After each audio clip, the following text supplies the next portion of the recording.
Welcome, everybody, to the Dr. GB show. And you are here with GB today, as well as Hugh MacLeod, who is our guest joining us to talk about some leadership concepts, which I think are pretty mind-blowing. And I think that it's time that we started talking about the new paradigms of leadership and what's going on with CEOs and leaders of tomorrow, given the situation that we're in. So welcome to the show, Hugh, and I am so honored to have you and have this conversation with you. And I have no doubt that our guests and our audience will be able to take away some wise words from all of your experience and your background. So welcome to the show. Well, thank you very much, and thank you for the invitation to be with you and your guests today. Well, Hugh, I've been following, of course, a lot of your posts and your comments, on social media. And one thing that's always fascinated me about the way in which you speak in a wholesome way. And that is generally unique because people see fragmented pieces of a business, of how they are as a person. And then I started doing some, looking into some of your work, which we'll talk about a little bit later. But for the sake of our audience, would you mind just giving us a little bit of your background, please?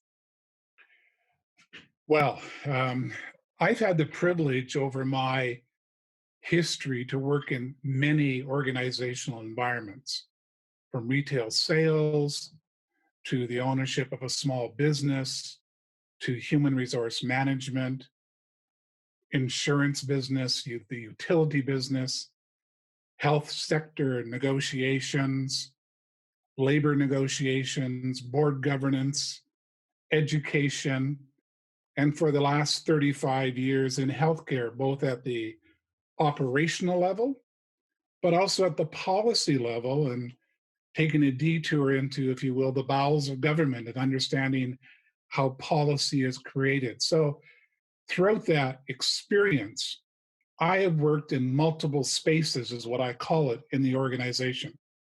I know what it's like to be on the front line. I know what it's like because I was a middle manager. I know what it was like to occupy the space of a senior executive, the space of a CEO, and the spaces of an associate deputy minister. And in the process, I gained a whole new appreciation of the dynamics that take place between people and relationships within the organizational spaces. So that is my intro. I don't want to go into my bio in terms of all the titles, but safe to say I have experienced every level of an organization. And that has influenced me greatly on how I think about leadership and the advice I give to people on leadership. I love that because when you have experienced those various levels within the organization and somebody says to you, well, you don't really know what it feels like to be in this role, it's pretty safe to say that, well, I do know how it feels like to be within that hierarchy, right? Which as you said beautifully, it does allow you to advise differently. No question. And I understand the need for structure. But having said that, the apex of an organization is not its organizational map, which is a blueprint of black solid lines with boxes. That demonstrates decision making, but that's not the real organization. What I learned was that the real organization operates in the spaces between that structure. That's the informal space. That's where people get together. That's where relationships are created. And the healthier the relationship patterns within those spaces, the healthier the organization. And the healthier the organization is, the better its product, and therefore its sustainability to deal with all of the pressures that may come its way. Hmm. Hugh, what are those in between spaces that you talk about? Like when you say in between spaces, when you say that, I imagine people standing around a water cooler having a water cooler conversation. I imagine people at a Christmas party, having that kind of informal dialogue. So when you say the in between spaces, do you literally mean those kinds of spaces, like where it's an informal dialogue between people, or was it figuratively? I think it's both. Yeah. So let's take what happens often. You're Hmm. in a meeting, people are following the protocol of hierarchy. Hmm. So at times, depending on the culture of the organization, voices become silent. Hmm. Yet during the break, using your metaphor of the water cooler, and yet during the break at the water cooler, the chats are alive. Hmm. Did you see what was happening in that room there? Hmm. The bullshit that was being discussed. Yeah. No one wants to talk about the big elephants in the room. Hmm. No one wants to talk about truth and what it really feels like here today. Hmm. People don't want to talk about our culture. To me, that conversation is taking place regardless of the structure. Very true. So, my counsel to CEOs and executives and managers, pay attention to that. Hmm. There's a great line from one of my favorite leadership books by Ron Short, and the book is called Learning in Relationship. Hmm. And I had the privilege of attending one of his seminars over 30 years ago. And it was one of those aha moments sitting and listening to him talk. And he said the following. He said, what goes on between people defines what an organization is, Hmm. and more importantly, what it can become. Hmm. So when I think of the white space, when I think of the spaces between the organizational spots, Hmm. those are relationship spaces. Indeed. And when you think of the concept of facilitation, the open space concept of facilitation came exactly from that dynamic, right? Where the conversations that people were having that were so important and vital were having around the lunch buffet or in bathroom breaks and stuff like that, rather than in the conference itself, right? So the concept has been live and well, and yet intentionally or unintentionally, I find CEOs and leaders ignore that space. They ignore what's being said by people. And we'll just continue with the analogy of the water cooler, figuratively as well as literally. But people ignore that. What do you think contributes to a CEO ignoring, intentionally or unintentionally, ignoring that conversation? Gee, how much time do we have? I think it begins with an honest reflection Mhm. of who you are. Mhm. It's that standing in the mirror, and that's tough. Mhm. And to come to terms with your strengths, because we all have them, Mhm. our uniqueness, the gifts that we bring to work every day, Mhm. but it's also coming to terms with what you're not good at Mhm. and being comfortable with that. Mhm. And when you get to that place of comfort, I believe you become liberated, Indeed. because then it's no longer a threat to surround yourself with people who are much more capable than you in those areas that you're not very good at. Hmm. And that begins to give you strength Mhm. to be vulnerable, Mhm. to sit and listen, Hmm. to probe, to Hmm. ask questions. I Mhm. mean, the irony in organizational life, and I've witnessed it again having worked at every level, all of the answers to all of the challenges that an organization faces Mhm. can be found in the organization Mhm. if you tap it. Indeed. if you remove the systemic barriers that get in the way of tapping the gifts that people bring to work every day. Mm-hmm. Because regardless of your level in the organization, everybody has a skill, everybody has a talent, but more importantly, everybody has a potentiality Mm-hmm. to contribute to the organization's growth. Mm-hmm. Mm-hmm. And so when I think about leadership, what leadership means to me is basically results through trusting relationships. Mm-hmm.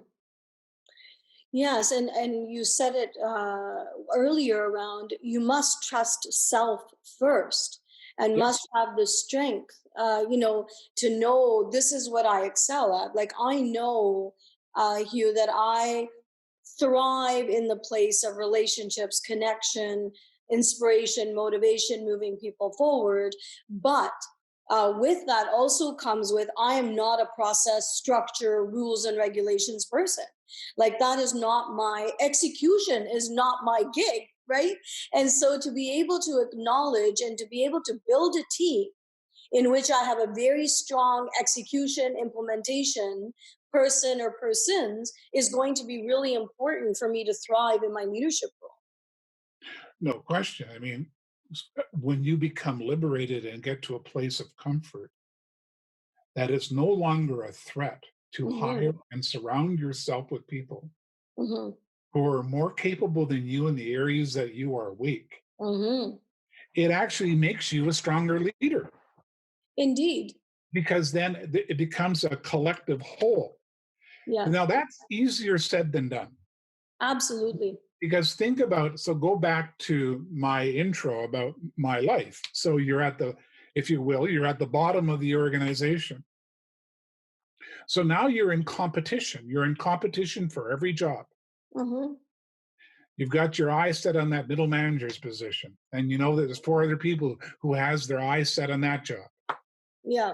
And so you're conditioned not to show weakness. You have to show strength, even though at times you're wearing a big mask Mm-hmm. and you're just praying that they don't find out about you. Indeed, indeed. And then you look up and you see that VP or that director's job. Yeah. I wish, and as I say to my kids, I wish my liberation had come earlier in my career because I think I would have become a much better leader earlier. Mm-hmm. But we are all on our own path and our own journey. Mm-hmm. And it is a journey, and there is no magic recipe. There's a lot of mucking up, there's a lot of trial by error, there's a lot of standing in the mirror and say, am I prepared to recognize the warts that I have? I think for me, and I don't think I'm alone, I am so grateful over my career to be in the company of real leaders who mirrored a behavior onto me, Mm-hmm. who showed me that it can be different. Mm-hmm. But what they really showed, often these individuals had confidence in me Mm-hmm. before I had confidence in myself. Mm-hmm. They allowed me to muck up, Mm-hmm. but they didn't want me to muck up 3, 4 times on the same issue, learn from it. Yeah. But they saw something, they saw potential, Mm-hmm. and they dusted me off and built me up and gave me those opportunities to grow as an individual. Mm-hmm. And while we all march to our own drum, and you can't walk in someone else's footprints because then you're just wearing borrowed clothes, Mm-hmm. but you can learn from that. And Mm-hmm. they by their vulnerability, the way they showed up every day, Mm-hmm. communicating that they didn't know everything, Mm-hmm. that they were really good questioners to test assumptions, Mm-hmm. that they were really good listeners to understand, Mm-hmm. to not counter, and Mm-hmm. they were really good at creating conversations, Mm-hmm. which I think is lost because I think we overplay the word communication, Mm-hmm. and that feels like an order being barked from a meeting Mm-hmm. versus an active understanding conversation. Indeed. And I also think, coupled with that or married to that, is also the opposite, in which, for example, with myself, I've experienced leaders that were toxic leaders. And I would be on, in that role. And I knew that that leadership didn't feel good. I knew that it was a leadership that was dictatorial. There's no questions asked. Thou shalt do as I tell you to, and you will not ask any questions as to what I'm asking you to do. And so I think there's the examples of the brilliant leaders that inspire us to be the best of ourselves, by allowing us that safe space to play. And then I feel that for myself in my career, I learned more from the leaders that I didn't want to be like, because I knew there was a different way. I knew that that type of leadership could not be the only way, or that type of management could not be the only way. Right. So I think it works for me. It worked both ways. I experienced brilliant leaders, but I also experienced the extreme of having toxic leaders as well. We all have. Hmm. And so but again, you learn from both, but it has to also, from my perspective, it has to align with your value train, Hmm. um, what's important to you, the principles that you have. And that's a lifelong learning of experiences that has molded you, molded me in Hmm. the person I am today and the person you are today. Hmm. I found it interesting. You used the word trust, and I said earlier that in my definition of leadership, it's about results through trusting relationships. And when I think of trust from my frame, trust is a behavior and mindset shift, but it's inside out play, not an outside in play. And what I mean by that is you have to be comfortable inside first for people to trust you. And what does that mean? That means coming to terms with misplaced ego, Hmm. coming to terms with the mask that you're wearing, Hmm. coming to terms with, about emotional intelligence and courage and risk and instincts and vulnerability Hmm. through ongoing self awareness and reflection and understanding your role. And then what are the outside influences? And I think when you find the right harmony and balance in that, I believe real good leaders, they begin to see a shift from managing others Hmm. to managing themselves with others. Hmm. And that is a significant shift Absolutely. because that goes back to your notion of do it my way. Well, that's not what I'm talking about. That's not managing yourself with others. Hmm. That's Hmm. staying in that old paradigm of I'm the boss and you shall do as I say. Hmm. Well, that might have worked years ago. It does not work in our new global environment, and it does not work with our new workforce. Indeed. And you remind me that a lot of my work in the background throughout, I would say probably the last 2 decades, has been around self awareness. I've done a lot of corporate mindfulness work. I've been training people in being present in their leadership. And I've been, for myself, I've been doing a lot of work around self governance, around how to teach leaders the act of that self governance within self. And I'm going to share this concept with you, which I've been the one of the main reasons this show came about. Somebody asked me, they said, "GB, why are you doing this? Why are you doing this show? Like, there's no return on investment from a financial perspective. Like, why are you doing this?" So I gave them two answers. I said, one is, I want to be able to highlight people in their field in something that's exceptional that they're bringing to this new paradigm of leadership. And second, I want people to understand that there's a sovereign nation within self. Like you literally, there's a sovereignty within yourself. And that word sovereignty has now become a little bit of my trademark around leadership, because I think that is what the new paradigm of leadership, regardless of how you slice this cake, Hugh, the new paradigm of leadership going forward is going to be around self. Because if you cannot govern self, if you cannot be a self sustaining sovereignty within self, how are you going to lead others, especially when crisis hits, especially when you want a group of people to move forward in changing times, in turbulent times? Like there's so much going on in the world that if you don't know self, you are going to struggle. Could not have said it better. I mean, that whole notion of self-awareness, looking at oneself in the mirror, it should be a privilege. Mm-hmm. I find it interesting that some of the leaders of the past, some of the experts, started talking about this 20, 30 years ago. It Mm-hmm. was important then. If it was important then, it's even more important today. Indeed. I would say Warren Bennis would be the grandfather, if you will, of contemporary leadership as we know it today. Mm-hmm. And in his early writings, what did he say? He said, leaders have nothing but themselves to work with. Mm-hmm. We are, he said, our own raw material. Mm-hmm. Love that. I love it. Yeah. It's not, it's my material. Mm-hmm.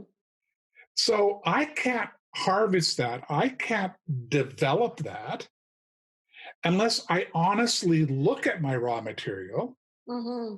and ask myself, how am I doing? Mm-hmm. How am I using it? Mm-hmm. One of the greatest, I've had many individuals who've had a profound impact on my life in general, but Mm-hmm. leadership. 30 years ago, when I decided to do some graduate studies work, an individual, a prof, asked me a question. He said, Hugh, do you journal? And I looked at him and I said, excuse me? He said, like a diary? My sister kept one. I remember saying that to him. Men don't diary. What is this, right? He said, no, journal. Mm. I've been journaling for over 25 years. Mm-hmm. Not every day. So I've got a library of journals. And what do I have in there? It was my opportunity to not only reflect, but to write my reflections down. Mm. And I would ask myself, when something really worked at work, when that plan came together, when that execution was working, why did it work? Mm. What was my contribution? And then when it didn't work, when it backed up, when it failed, what could I have done differently? Mm. What's interesting, when I go back and look at what I was writing on 25 years ago versus today, I laugh Yeah, because it's a barometer of my personal growth. indeed. But it also, just a little bit of advertising, Yeah. it was the foundation for my book. Yeah. I had 25 years of anecdotal notes about self. Yeah. The countless times that if I had just tweaked the conversation, just tweaked Mm. it would have had a different result. Indeed.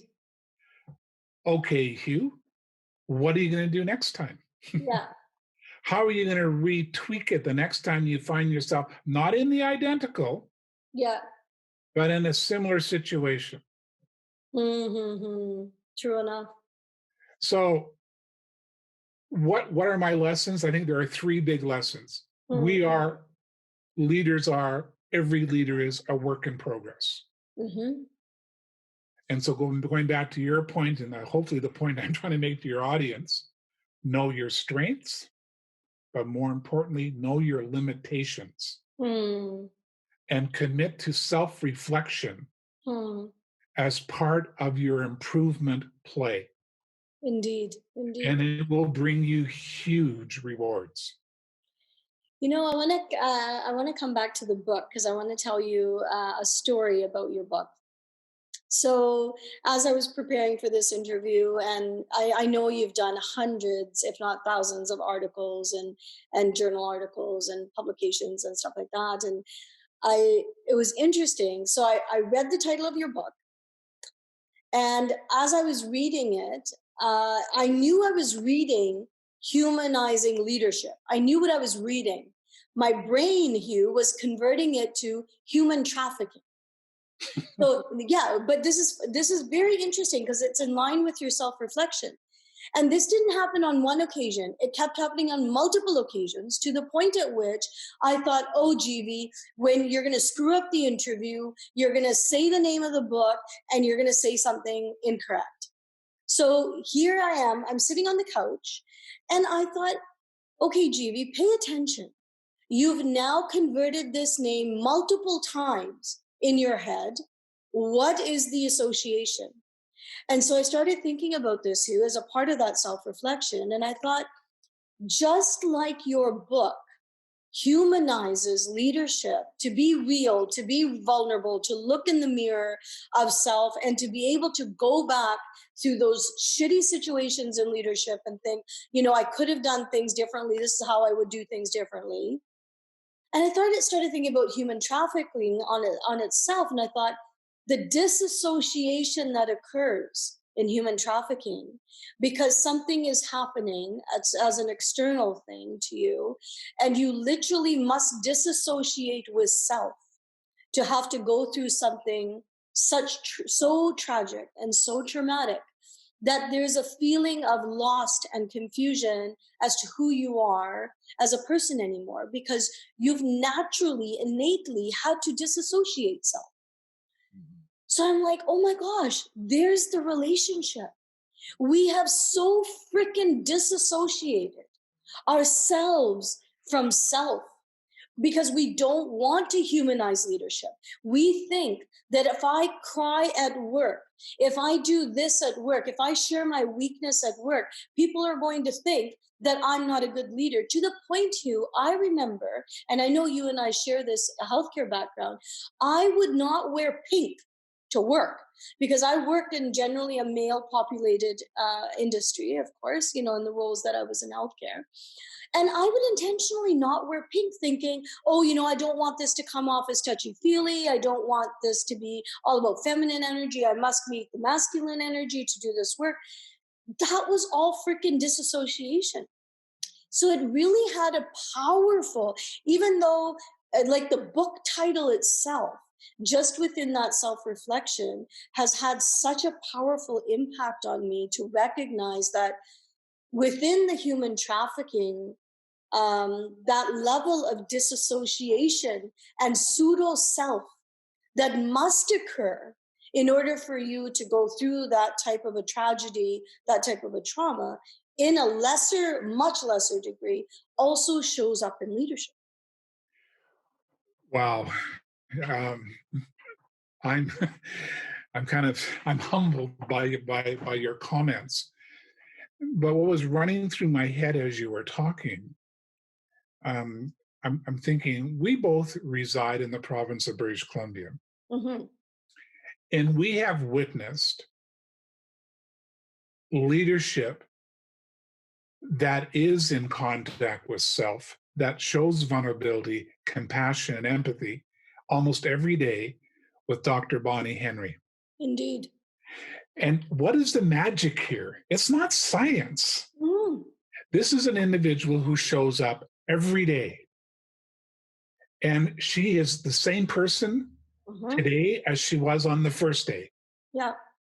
And she exudes confidence, Hmm. but not misplaced. Yeah. There's empathy, there's understanding, there's caring. Hmm. She cares deeply about people. She brings a humanizing face to leadership every day. And she also reinforces From my perspective, the three cross-cutting themes of my book: reflection fuels, Mm-hmm. people matter, Mm-hmm. relationships make the difference. Mm-hmm. And we're seeing a concrete example of that day in, day out. Mm-hmm. And what's the benefit to society? It gives us confidence in the middle of this horrific challenge. Mm-hmm. We can get through this. Indeed. She brings hope. Yeah. Isn't that what leaders are supposed to bring to work? Absolutely. Absolutely. Yes, paying attention to results. But remember what I said earlier: results through trustful relationships. Mm-hmm. That's the key. Yeah. Um, the other thing I think we often overlook, and it goes back to your point about your reframing of the book, being a leader doesn't require a title. Mm-hmm. The most successful organizations recognize that leadership is distributed in a variety of ways throughout an organization. Mm-hmm. So again, it's reframing, relooking at organizational patterns of behavior, of Mm-hmm. mindsets, but more importantly, paying attention to the relationships that are taking place. I say in the book that, from my perspective, the elasticity and the effectiveness of the organizational glue Mm-hmm. is determined by the overall relationship welfare of the organization. Mm-hmm. Mm-hmm. So if you want to be flexible, if you want to be nimble, then your relationship patterns better be well tuned. Mm-hmm. Mm-hmm. True enough. True enough. And you don't need science to figure it out. You worked in healthcare, I worked in healthcare. I'm going to share a story with you, but it could be walking into two classrooms, it could be walking into two stores, it could be walking into two departments. Mm-hmm. When I was a senior VP at Vancouver Coastal, I could walk into, let's say, Vancouver General Hospital. I could walk onto a medical unit. I could stand on the periphery of that medical unit and just observe and feel it, feel the energy, feel the patterns, because healthcare, we don't make anything. We deliver services to people, through people. Mm-hmm. And I could go 200 yards onto another medical unit. The only difference was the color of paint, because that's how you navigate people. I could stand on the periphery of that unit and have a completely different intuitive feel. Mm-hmm. I can do that walking into two classrooms. True enough. I could walk into two different Tim Hortons and Mm-hmm. feel the difference. Yeah. What am I talking about? I'm talking about the energy field in that environment at that time. Mm-hmm. I'm feeling something. I'm feeling that it looks like people like to work here. Mm-hmm. The interesting thing is, if you back it down and you say, gee, they have the same structure, they have the same technology, Mm-hmm. they're using all of the same forms, Mm-hmm. they're using the same computers. Mm-hmm. So what's the difference? The people side. Hugh, I would have never in my wildest dreams ever imagined a past VP of a health authority say the words energy field ever. Like, yeah, I just, having spent that many years, and yeah, it's very rare to see somebody and hear from someone who understands the feel and ambiance of that energy. Look, we're all customers.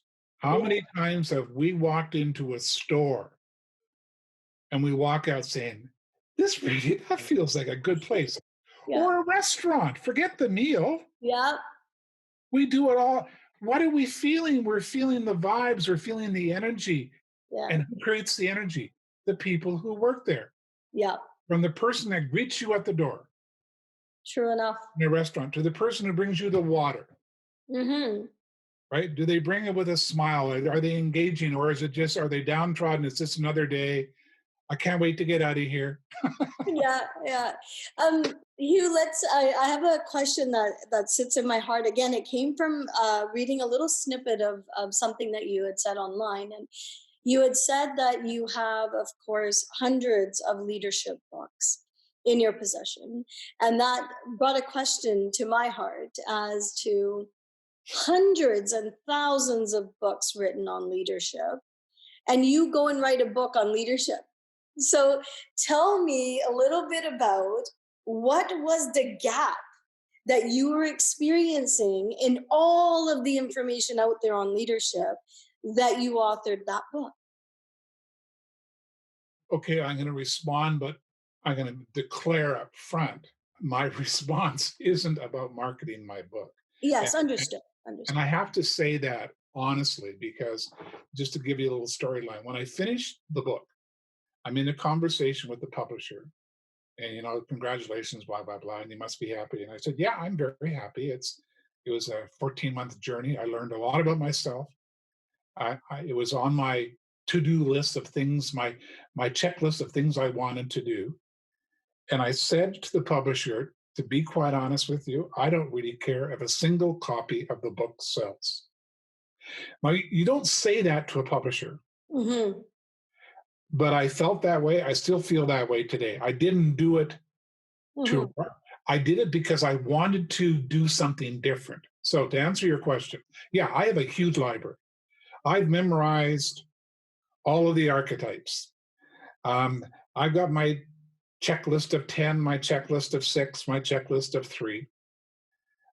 We have libraries filled with leadership books. We have thousands, if not millions, of articles. We have papers on organizing. Our inboxes are filled with material from the leadership development industry. Why are we still talking about it? And what was starting to bother me was the academic slant, Mm-hmm. which is required Mm-hmm. on the theory side of leadership. But what was missing was a conversation about the human side Mm-hmm. of leadership. And that was really my motivation, was to talk about, this is not for any leader listening to Mm-hmm. your broadcast. We have been captivated by a microwave culture. Mm-hmm. If I just memorize these checklists, if I just memorize these archetypes, if I read these 4 books, I've made it, I'm now a leader. No, Mm-hmm. it's a lifelong journey of personal discovery. Of course. It it takes time. Mm-hmm. You really learn by taking all of those experiences and mucking up. Mm-hmm. I mean, the reality is, in a way, we're kind of like a director directing our own internal play. Mm-hmm. We're our own writer, Yeah. actor, editor, Mm-hmm. producer of our own personal drama. Indeed. So it goes back to your earlier point that you made about self. Mm-hmm. All of the books in the world are not going to figure out who you are. Only you can do that. Mm-hmm. They may guide you. They may say, this is important, as I say in my book and lots of other books, to Mm-hmm. do. But what I was trying to capture in my book was giving concrete examples that, well, when I did that, what happened to me? Mm-hmm. Mm-hmm. I began to grow. I began to take a greater risk. I began to understand the power of emotional intelligence. Mm-hmm. I began to understand your your funny little laugh about saying power and energy, but I began to understand, and it's okay to talk about it because you should talk about it. Yeah. There is power and energy in organizations. And you're not crazy if you talk about it. And guess what? You're not crazy. Yeah. right? So that was the real motivation. I'm not, there's some great books out there, Yeah. but the book is not going to make you a leader unless you begin to humanize it and make it personal for you. Hmm. Machado, the poet, said, leadership is about your personal footsteps, Hmm. nothing else. So I may learn from Collins, I may learn from Drucker, I may learn from a whole pile of authors, Hmm. but it's got to be Hugh MacLeod's journey. Indeed. Indeed. It can't be, you can give me guidance. You can, as a coach, you can give me assistance. Hmm. You can ask me the right questions. You can push me hard, but it's up to me Yeah. to take it inside and make it work for me. Hence why hundreds of people can go to the same conference, like get rich conference, and not all, the entire crowd is not all of a sudden going to be millionaires. Or whatever the shift is, whatever the change is as a part of that conference, just because there's hundreds of people attending, one systemized conference, doesn't mean you're all going to walk away now knowing exactly what to do or how to do it, because as you said, you still have to have that internal drive to make it happen. No question. And it has to be so you've got a number of things operating. So when I talked before about being inside and being trustful, it's the whole secret is trying to find the right balance and harmony Hmm. between what I call the inside out and Hmm. the outside in. Hmm. So the inside out is what we're talking about here. Yeah. But then you also have to be, as a leader, aware of the outside in, and that's the environment that you're in. Hmm. Is it a global environment? What does the competition look like? What's my shareholder value? Who's my new competition?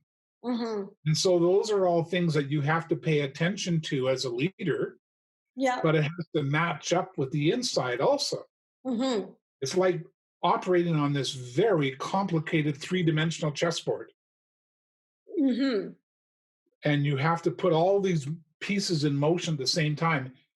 Also bridges back the importance where we started our conversation. You are not a computer. You don't have the wherewithal to know all the pieces at every time. So you better learn quickly what you're Hmm. really strong at. And then you better put together the best team that you can find Hmm. and no longer feel that those people are a threat to you. Hmm. They're a gift to you, Hmm. Indeed. right? To make you strong and therefore the organization strong.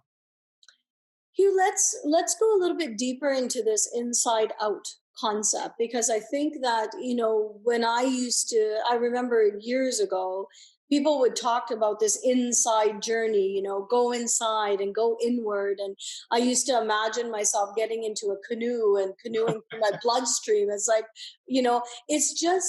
it's an easy concept to talk about, but a very difficult concept to adapt consistently in a disciplined format.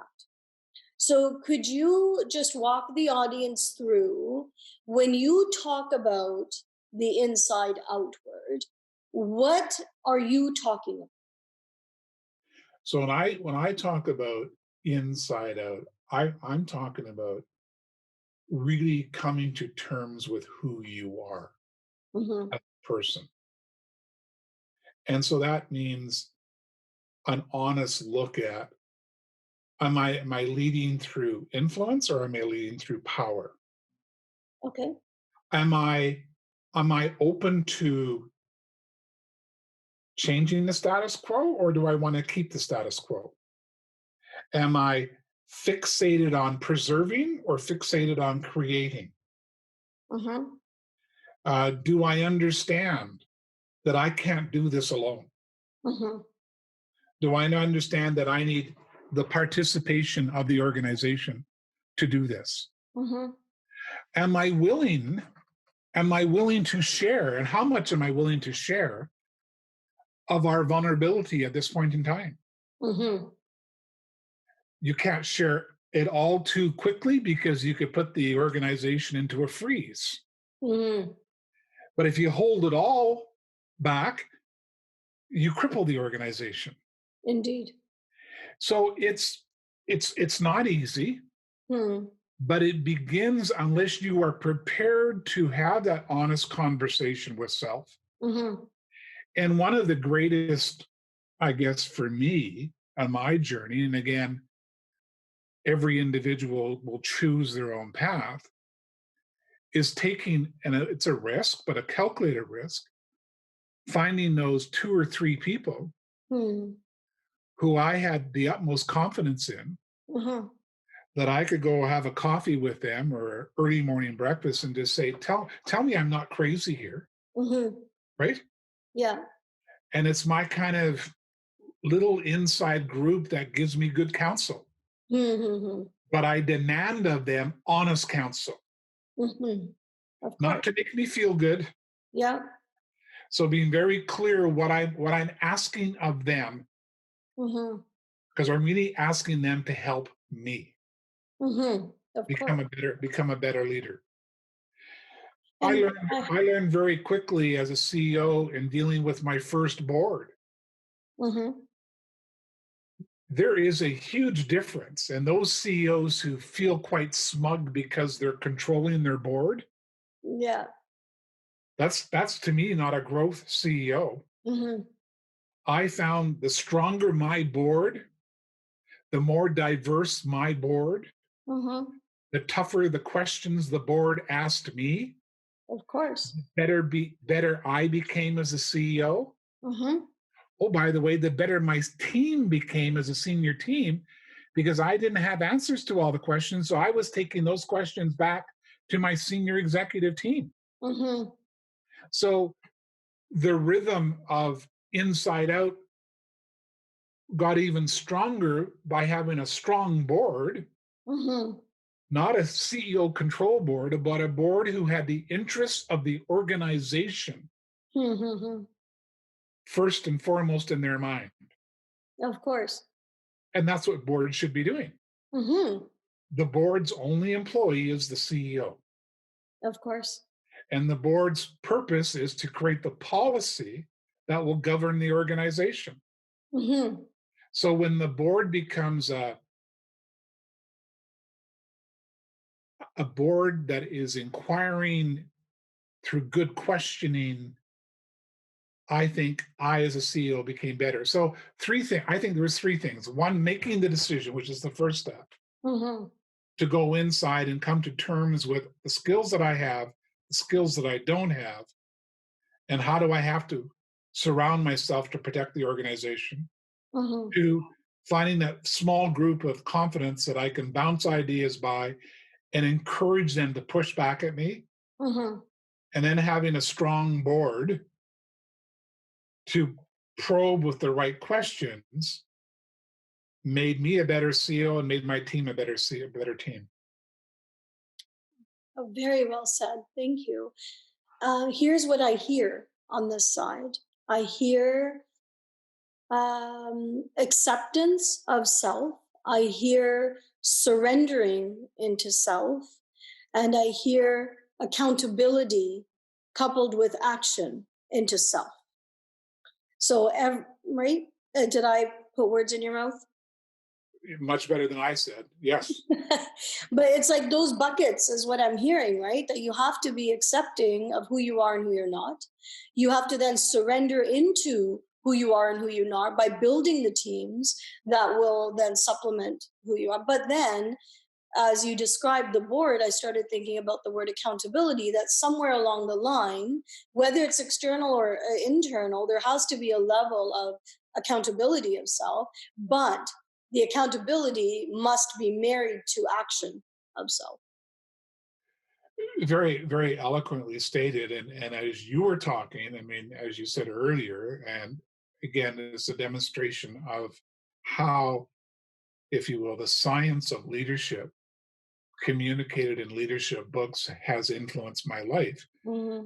And I'm a big fan of Peter Senge because I'm a big, if people who know me well, they believe I'm a very good systems thinker. Mm-hmm. And so the work of Peter Senge, particularly in the area of systems thinking, really resonated with me.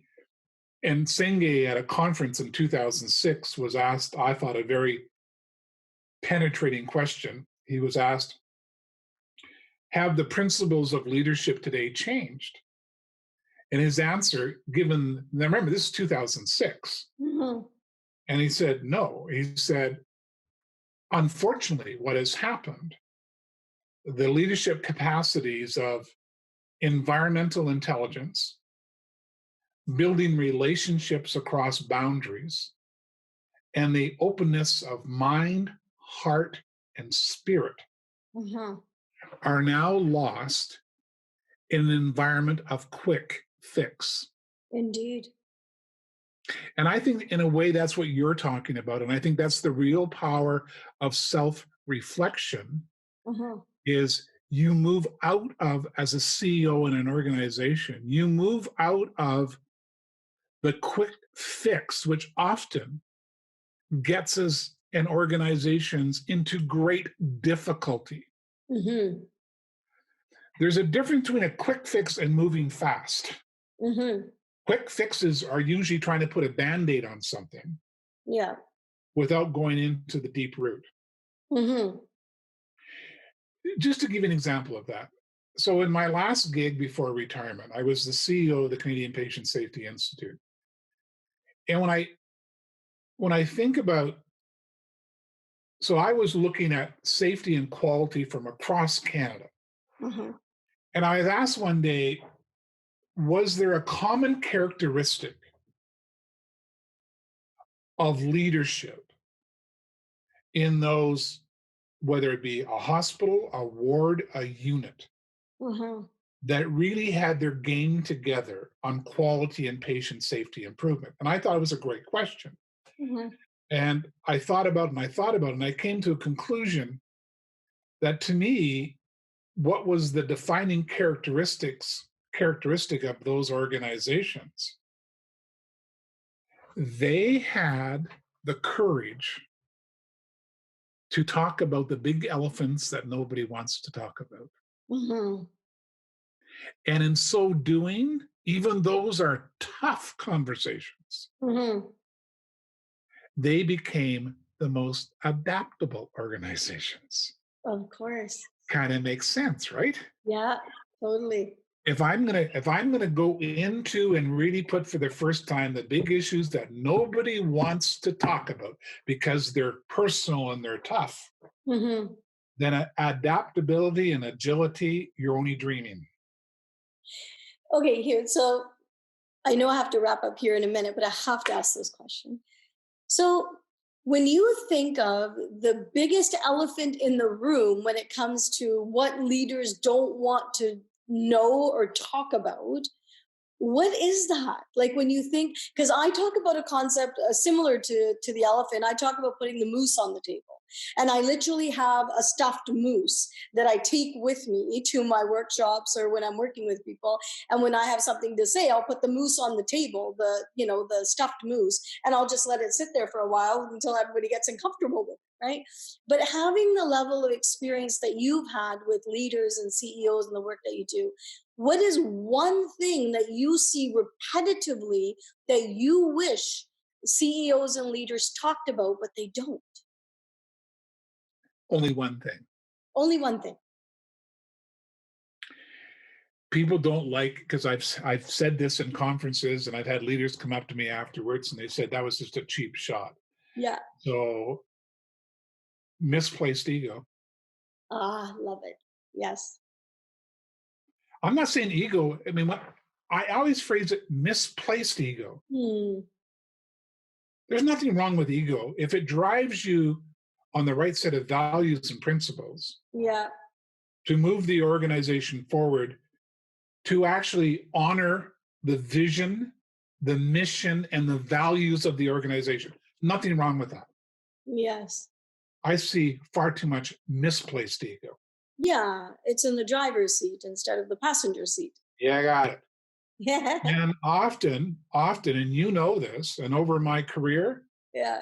I've probably had more success Mm, driving the bus from the back seat indeed. than the front seat. Yeah.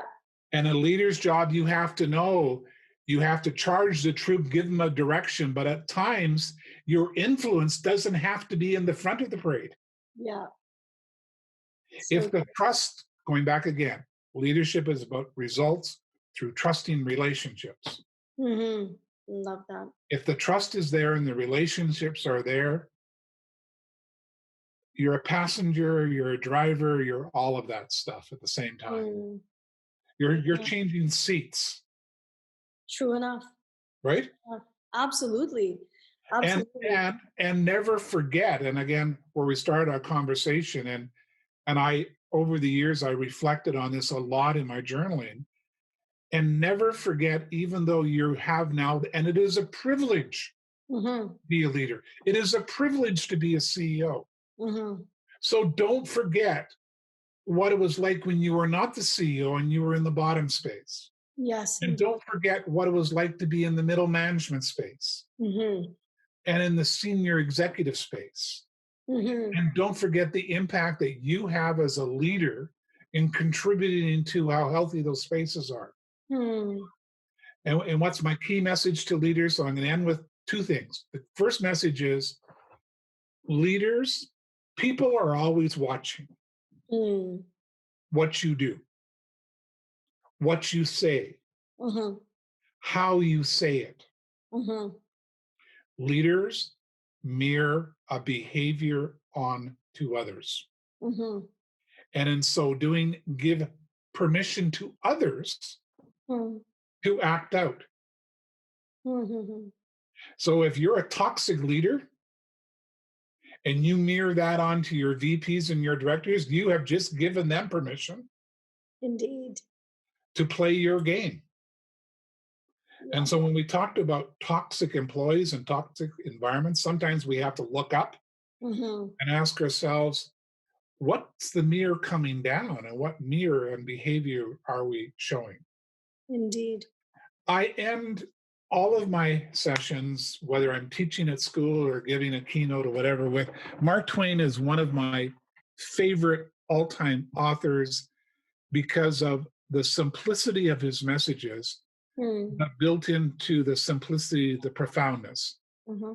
And so I like, if you will, to end our conversation with a quote from him. He said, "It is not the truth that we do not know that gets us in trouble, Hmm.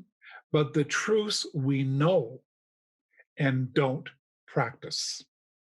Oh, beautifully said, Hugh. Thank you so much. And when I think about our conversation today, Yeah, we were talking about some leadership truths. This isn't rocket science. indeed, indeed. And they're inconvenient truths, Yes. right? That people, Yes. because as you were talking about the misplaced ego, I thought about the most frequent thing that I say that's my prickly sentence to leaders is your team is a direct reflection of your leadership. So if you're frustrated and annoyed with your team, let's take a hard look at what you're doing. And then they look at me because it's so easy to blame and shift the accountability. And then when I just sit there in silence and I just look at them and I'm like, your team's a reflection of you. So what's going on for you? We could go on forever. So you just triggered something. My Yeah. grandfather, who was my greatest mentor in life, Hmm. he said to me at a very early age, before I even got, this was still in high school years. And Yeah. it was years later that I began to understand the profoundness of what I'm about to say. He said to me, I don't know what you're going to end up doing, but he said, the only tool, and then he paused, he says, no, the most important tool that you'll ever have in your toolbox is your word. Indeed. And if you ever misplace it, misplay it, lose it, you may never get it back. Mm. We've all seen leaders play with truth, Yeah. play on the margins with their word, and they will never get the credibility back. Indeed. Thank you. This has been absolutely amazing. Thank you so much for your time and the gift that you've given to the CEOs and leaders that are going to be listening to this. I know that it just feels like I have so many outstanding conversations with you, so many pathways we could have gone down. So I will hold the faith and hope in my heart that we can do this again at some point in the future, because I love having conversations with you, even though, we've just been having conversations online, but it's very refreshing to meet someone like you. And so I think that the CEOs and leaders that are listening to this show would really appreciate your minds, especially around systems thinking. There's the acceptance of self. Like, there's so many topics that I'd like to eventually get to, but thank you so much for your time today, and I look forward to chatting with you again. In closing, Hugh, is there anything that you'd like to say? No, maybe I guess the only point that, and I think we captured it quite nicely. Please listen to your employees. Mm. Thank you so much. All right, everyone. Thank you for listening to the Dr. GV show. I will have Hugh MacLeod's, all of his, where to find him, how to get to know him, all of his information underneath this show. Please, please feel free to reach out. As you know from my other shows, I don't bring somebody on here that I don't implicitly trust myself. So please know that all of his contact information will be underneath this video, so you can get in touch with him personally should you need his services. And I would highly recommend getting his book. I will have the book details as well underneath this video as well, so you can have access to the book. My question came from the purity of heart. There's so many books written out there, and why this book? So I think that you'll see a very refreshing view of anecdotal, experiential, the humanizing part, as he talks about in relation to the book. So please make sure that you get both of those things. And I will chat with everybody next week and bring you guys another fascinating guest on the Dr. GB show. So thank you for listening, everyone.